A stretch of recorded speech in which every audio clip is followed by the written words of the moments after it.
Welcome back to part 3 of our webinar series, A Business Leader's Guide to IT.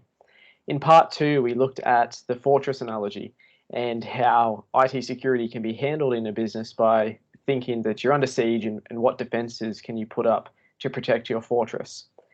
In part 3, we look at the question, are bring your own device policies friend or foe in your business? Now, there's a lot of benefits to allowing a bring your own device policy. And we have a lot of clients who use this and we support it. But there are some special considerations to be made to make sure it doesn't become a problem. So today we wanted to look at some of those considerations, and maybe, Broden, starting with that fortress analogy from episode 2, what are some of the considerations that we might have when we've got this fortress built, we've got the defenses blocking internal access for possibly negative consequences, and then we have a staff member who rolls straight through the front gate unchecked with their own device? And what sort of security considerations do we have with that on a secured business network? Yeah, so the amount of options that are available to businesses in the realms of sort of software solutions that will help you protect against this sort of stuff, that they are varied, and there's quite a lot of them. One thing I would say is that the question about whether whether a BYOD policy is friend or foe is probably not.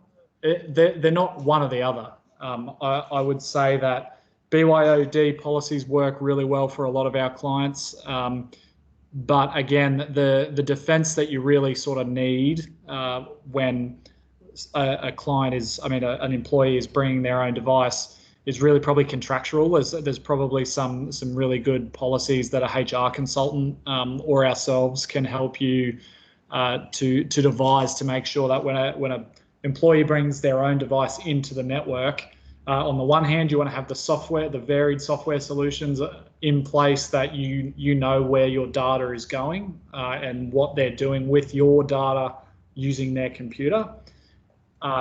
So the software is one part of it. The other part of it is policy based. So it's making sure you're protected should a nefarious actor sort of do something like, take some data or something like that. You want to be able to, contractually prove it. What I would say is probably the biggest threat that is presented by a BYOD policy, BYOD approach to your business is probably on the side of, your employees at home and them or their kids or any one of the numerous people who have access to that device has clicked a link unbeknownst to you, unbeknownst to your employee. The employee brings the device in, connects it into the corporate network, and it spreads and everything falls over. And I mean, that if that happens, you obviously want your backups to be solid and everything we've talked about up to this point. But one of the best approaches for it is to, if an employee is going to use their own device on your corporate network, just have, 5 or 6 different measures that you insist upon, that they, measures that they must take or software they must install to ensure that data is at least, is possible of being secured as much as possible, is what I would say. Yeah, and that covers things like appropriate antivirus on those devices. And as Broden said, backed up by the appropriate policies to allow you as a business to install that software. There can become some grey areas around if a device is used for personal use or if you allow personal use of email accounts, and the business may not have access into those systems to use in a disciplinary fashion, for instance. So it is really important to make sure that you speak with a relevant HR expert or employment law expert about those nuances. From the IT point of view, other considerations there might be things like data loss protection. We can do a lot of work on your systems to build in data loss protection to stop actors from taking data. But if you do have a bring your own device policy approach to the workplace and you're in a highly regulated environment like law or finance, there are some other considerations there. And as Broden said, some hoops to jump through to make sure that what you're allowing onto the business network is not going to harm the business later on.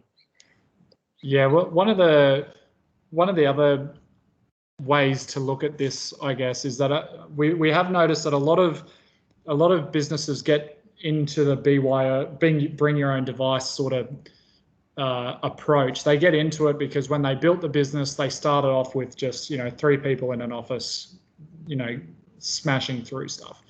And as the business scales, if by the time they get to sort of 15 or 16 people, if a technology partner hasn't come along at that point and said, guys, we really need to make a decision here around, are you going to put a controlled corporate network in where you buy all the machines and you own everything and you allow access to your stuff, or are you going to continue down this route of allowing employees to bring their own device?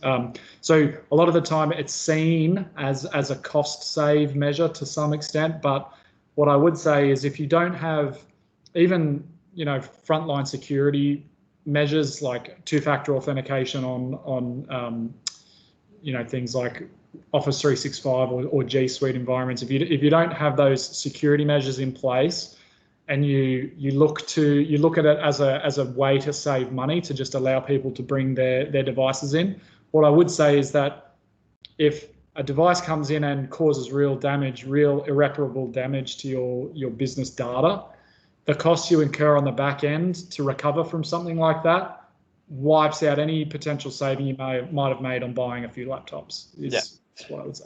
Yeah, and obviously some of the benefits there are staff mobility, work from anywhere, always available access, and to support that in the most secure way that it doesn't have the potential to harm your business, as Broden said, we do use a lot of mobile device management tools to manage that fleet of mobile devices when they travel, when they're at home, when they're in the office.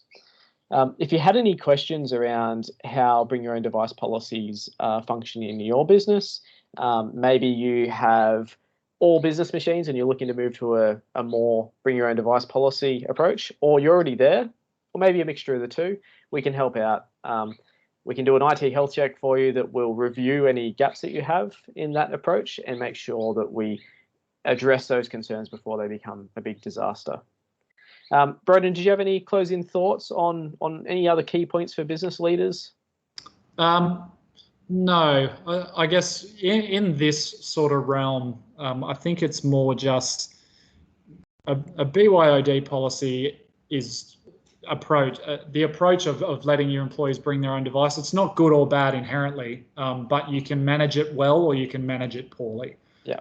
A little bit of thought and a bit of a plan and a set of steps that everyone has to follow to bring their own device into the workplace, and you're halfway there. Yeah, perfect. Well, on that note, it feeds very nicely into part 4 of our series, which is going to look at data loss protection, effective DLP practices for all businesses. Stay tuned for the next installment in about a week from now. Thanks, Broden. Cheers. Thanks.